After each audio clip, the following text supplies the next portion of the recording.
संस्कृत गुरुकुल की कक्षा में आपका स्वागत है। पिछली वीडियो में मैंने स्वर संधि, उसके भेद उदाहरण सहित समझाए थे। आज मैं आपको व्यंजन संधि, विसर्ग संधि, उसके भेद और उदाहरण सहित समझाऊंगी। सबसे पहले अगर चैनल को आपने सब्सक्राइब नहीं किया है तो कृपया करके कर दें और वीडियो लास्ट तक देखें। चलो अब अपने विषय की तरफ चलते हैं। व्यंजन संधि। व्यंजन संधि क्या है? व्यंजन के सामने स्वर या व्यंजन में से कोई भी आ जाए, स्वर आ जाए या व्यंजन आ जाए, उसमें जो भी परिवर्तन होता है वह व्यंजन संधि कहलाती है। जैसे वाक जमा ईशय, कै व्यंजन है और ई स्वर है, तो जो परिवर्तन आया क्या बना? वागीशय है।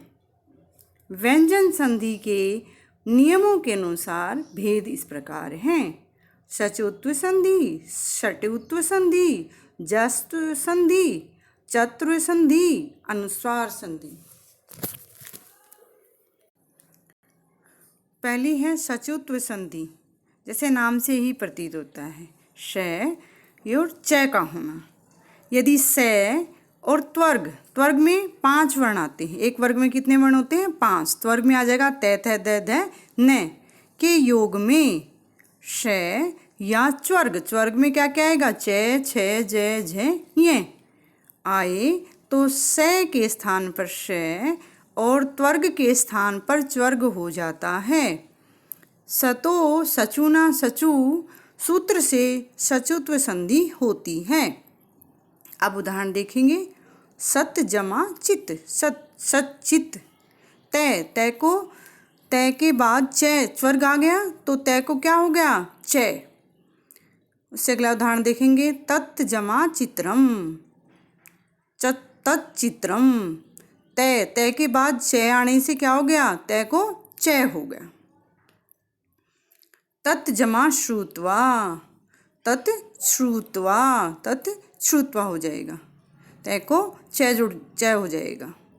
सार्गिन जमा जय है, सार्गिन जय है। अब न है, न को ये लास्ट वाला त्वर्ग का लास्ट है, वर्ण है, तय थ द न, तो क्या हो जाएगा? च्वर्ग का भी लास्ट वाला वर्ण हो जाएगा। न को क्या हो गया? य हो गया। सार्गी क्या आ जाएगा? सारंगी जय, सारंगिन जय।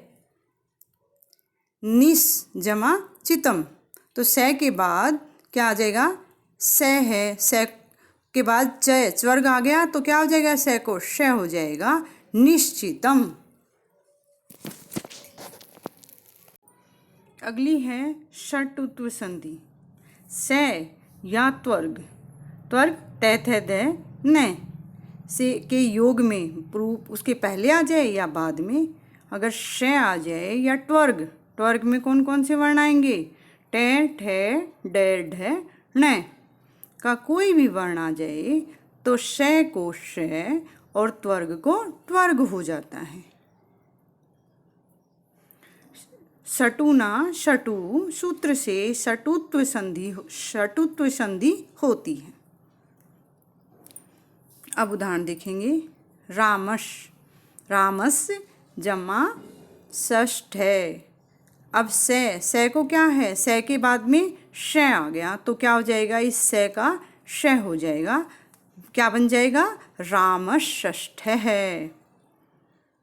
तत् जमा टीका, तय, तय के बाद ट आ गया तो उस तय को क्या हो जाएगा? ट बन जाएगा। तट्टीका। इस जमा तय, इश श के बाद तय आ गया तो तय को क्या हो जाएगा? ट। क्या बन जाएगा? ट, तो इष्ट है। रामस जमा टीकति, स के बाद ट आने से श बन जाएगा। रामष्टीकते। तत् जमा टीकते, तय के बाद ट आने से उस तय को ट बन जाएगा। तट टीकते। कृष जमा तह, श के बाद तय आने से ट हो गया, कृष्ट है। तीसरी है जस जस तव संधि।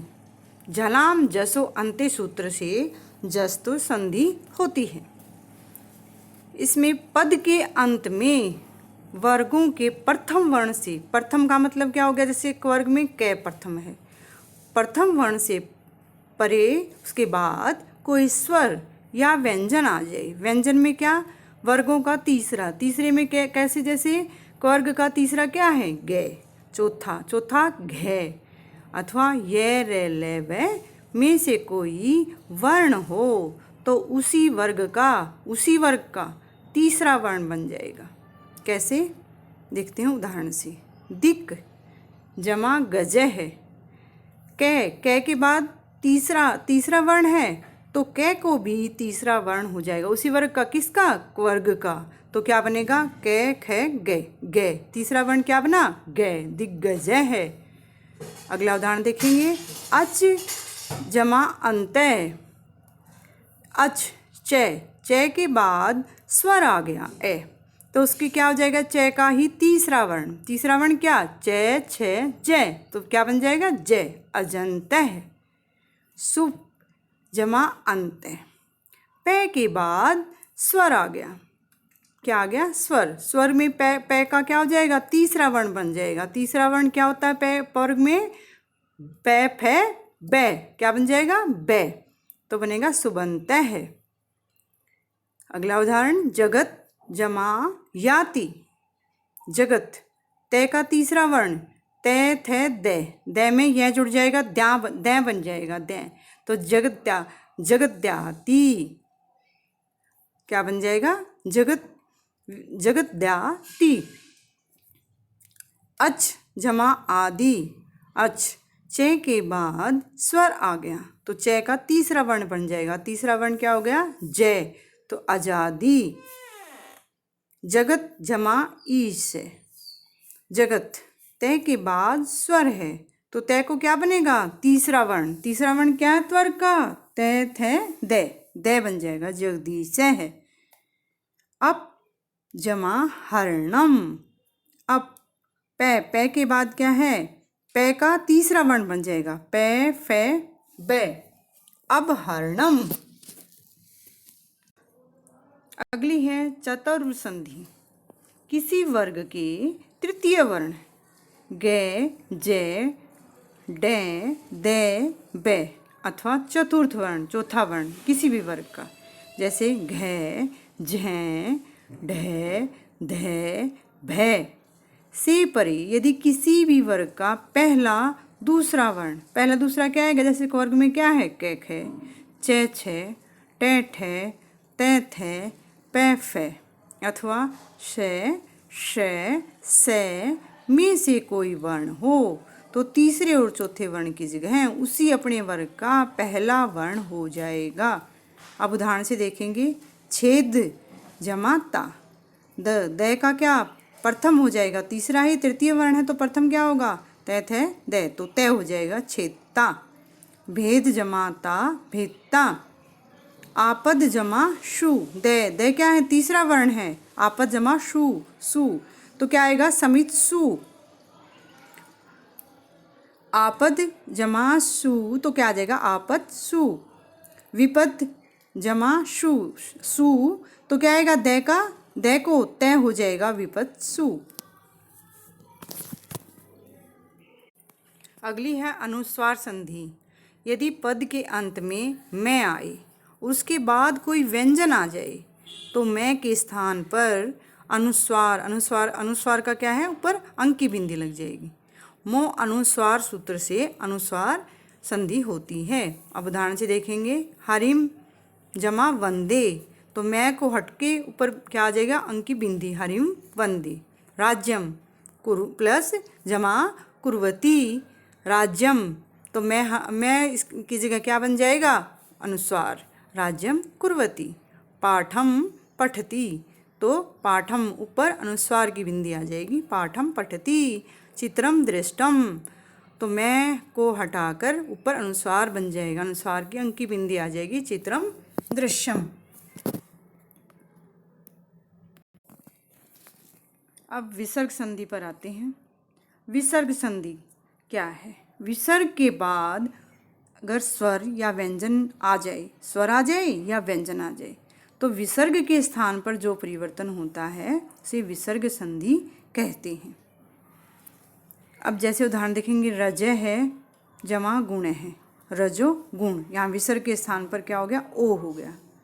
विसर्ग के भेद, उत्व संधि, दूसरी है सत्व संधि, फिर रुत्व संधि और लोप संधि। विसर्ग संधि का पहला भेद है उत्व संधि। हसी च सूत्र से उत्व संधि होती है। विसर्ग के स्थान पर ऊ हो जाना। यदि विसर्ग से पहले ए हो और बाद में किसी भी वर्ग का तृतीय, चतुर्थ या पंचम वर्ण हो, या य, रे, ले, वे, है हो, तो विसर्ग को ऊ हो जाता है। ऊ अधिंग गुण सूत्र से गुण संधि हो जाती है, क्योंकि पहले ए था, ए में ऊ जुड़ के ओ हो जाएगा। उदाहरण से देखेंगे अब, मन है जमा हर है, मन है, विसर्ग को हटा के ऊ और न का ए है तो ए में ऊ जुड़ा, गुण संधि से ओ बन जाएगा। क्या बनेगा? मनोहर है। अगला देखेंगे, छात्र है वदती, छात्र विसर्ग की जगह क्या हो जाएगा? ऊ, और छात्र में ए और ओ जुड़ के गुण संधि से ओ, तो सीधा क्या जुड़ जाएगा? छात्रो, ओ जुड़ जाएगा, छात्रो वदती। यशः जमा गानम, तो क्या बन जाएगा? यशो गानम। मोहने जमा हसती, मोहने, तो विसर्ग है और उससे पहले ए है, तो विसर्ग को ऊ और उसमें ए में जोड़ के गुण संधि से ओ, मोहनो हसती। मन है जमा रथ है, मन है, न का ए है और विसर्ग, ए में विसर्ग है तो क्या बन जाएगा? गुण संधि से उसको ओ बन के मनोरथ है। उत्व संधि का दूसरा नियम, यदि विसर्ग से पहले और बाद में ए हो, विसर्ग से पहले भी और बाद में भी ए आ जाए तो विसर्ग को ऊ हो जाता है, और ए और ऊ को गुण संधि से ओ हो जाता है। साथ ही अगले ए के स्थान पर, जो बाद वाला है ना, उसके बाद वाले ए के स्थान पर पूर्व रूप चिन्ह, ये अवग्रह का चिन्ह होता है, ये लग जाता है। उदाहरण से देखेंगे, कह जमा अपी, कह, कै का ए है और विसर्ग के बाद भी ए है, तो इसमें क्या हो जाएगा? ए, पहले वाला जो ए है उसमें ऊ जुड़ के ओ, और बाद वाले ए को अवग्रह का चिन्ह लग जाएगा, को अपी। सह जमा अपी, सो अपी। मोहने जमा एगच्छत, मोहनो एगच्छत। न, मोहने का न, उसका ए को क्या हो गया? ऊ में जुड़ के ओ, और बाद वाले ए का अवग्रह का चिन्ह लग जाएगा, मोहनो एगच्छते। कह जमा अयम, तो क्या बन जाएगा? को अयम। अगली है सत्व संधि। यदि विसर्ग के पहले कोई स्वर हो, क्या हो? स्वर, तो उसके बाद में च छ हो तो विसर्ग को श हो जाएगा। क्या हो जाएगा? श। और अगर ट ठ हो तो विसर्ग को श हो जाएगा, और तय थ हो तो विसर्ग को स हो जाएगा। और यदि श, श और स हो तो विसर्ग का विकल्प से स, श, स हो जाएगा। वा सरी सूत्र से सत्व संधि होती है। अब उदाहरण से देखेंगे, मन है जमा ताप, मन है, न में क्या है? स्वर, स्वर के बाद क्या आया? विसर्ग, और विसर्ग उसके बाद में क्या है? तय, तो तय का क्या हो जाएगा? इसमें दंते है, तय दंते हैं तो दंते क्या आ जाएगा? से जुड़ जाएगा, मनस्ताप है। राम है जमा टीकती, अब क्या है इसमें? मैं में ए जुड़ा है, स्वर है, स्वर के बाद में क्या आ गया? विसर्ग, विसर्ग के बाद क्या है? ट, ट, ट क्या है? मूर्धन्य है, तो इसमें क्या आ जाएगा? ट को किस में बदल जाएगा? श में, तो रामस टीकते। बालह जमा छात्र, बाल है तो लय में ए है और विसर्ग, विसर्ग के बाद क्या है? छ, छ का क्या हो जाएगा? तो उसमें क्या जुड़ जाएगा, से जुड़ जाएगा। बालश छात्र है, कह जमा चोर है, च है तो क्या आ जाएगा, तालव्य से आ जाएगा, तो क्या आ जाएगा, कस चोर है। प्रथम जमा सर्ग है, तो क्या बन जाएगा, प्रथम सर्ग है। बालस्येते, बालस्येते। निह जमा संदेह, तो क्या बन जाएगा, स है तो उसका स के साथ उसका स ही बन जाएगा, क्या बन जाएगा, निसंदेह, क्या बन जाएगा, निसंदेह। नरह जमा सठ, तो क्या बनेगा, क्या है बाद में, विसर्ग के बाद में, तो श, तो क्या बन जाएगा, श ही बन जाएगा, नराष्ट है। सत्व संधि का अगला नियम है, नमः है, पुरे है, तिरे है आदि विसर्ग के प्रिय क और पे होने पर स हो जाता है। उदाहरण से देखेंगे, नमः जमा कार्य, नमः है, नमः के बाद क्या आ गया, क है तो क्या बन जाएगा, इसमें से जुड़ जाएगा, नमस्कार है। पुरे है जमा कार्य है, पुरे के बाद क्या आ गया, क तो क्या बन जाएगा, इसमें से जुड़ जाएगा, से, तो उसमें क्या बनेगा, पुरस्कार है। तिरे जमा कार्य है, तिरस्कार है। पुरे जमा कृत है, तो क्या बनेगा, इसमें से जुड़ जाएगा, पुरस्कृत है, पुरस्कृत है। अगला भाग है ऋत्व संधि। यदि विसर्ग से पहले ए आ को छोड़कर, मतलब ए आ नहीं आनी चाहिए, ए आ से दूसरे कोई स्वर हो, तो विसर्ग से परे कोई स्वर या किसी वर्ग का, किसी वर्णों का जो वर्ग, जैसे क्वर्ग, ऐसे तीसरा, चौथा या पांचवा वर्ण तथा यह रे ले वे है, इसमें से कोई वर्ण हो तो विसर्ग का रे हो जाता है। से, ससु, से, सजुसो, रु सूत्र से ऋत्व संधि होती है। अब उदाहरण देखेंगे इसके, भानु जमा अयम, अब क्या है, विसर्ग से पहले क्या आ गया, भानु में उ, तो स्वर आ गया, ए आ के अलावा स्वर है, और बाद में ए स्वर है, तो विसर्ग का क्या बन गया, रे बन जाएगा, भानुर अयम। फिर अगला देखेंगे, मुनि ही जमा मान्य, तो विसर्ग को क्या बन गया, रे, मुनिर मान्य है। शत्रु जमा हंती, है आ गया बाद में, पहले विसर्ग से पहले उ है, तो क्या आ जाएगा, क्या बन जाएगा, उ विसर्ग का रे बन जाएगा, रे, तो क्या बना, शत्रुर हंती। साधु जमा गते, साधु उ है, और उस विसर्ग के बाद में क्या आ गया, तीसरा वर्ण है, कवर का कौन सा वर्ण है, गए, तीसरा वर्ण है, तो विसर्ग का रे बन जाता है, साधुर गते। मुनि ही जमा आगते, तो विसर्ग की जगह क्या बन गया, रे, मुनिर आगते। शिशु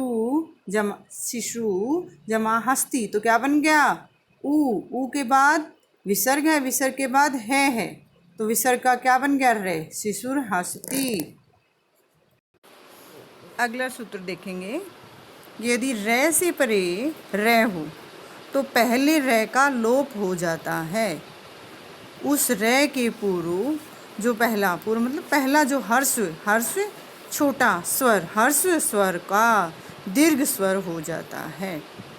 देखेंगे उदाहरण से, जैसे निर, नी है, फिर उसका पिछले सूत्र से रे बन जाएगा, निर बन जाएगा, प्लस में रोग है, निर प्लस रोग है, रे है, और रे के बाद भी क्या आ जाएगा, रे ही आ रहा है, तो क्या बन जाएगा, पहले रे का लोप हो जाएगा, और जो नी में ई क्या है, हर्स्व है, उसका दीर्घ हो जाएगा, क्या बनेगा, नी रोग है।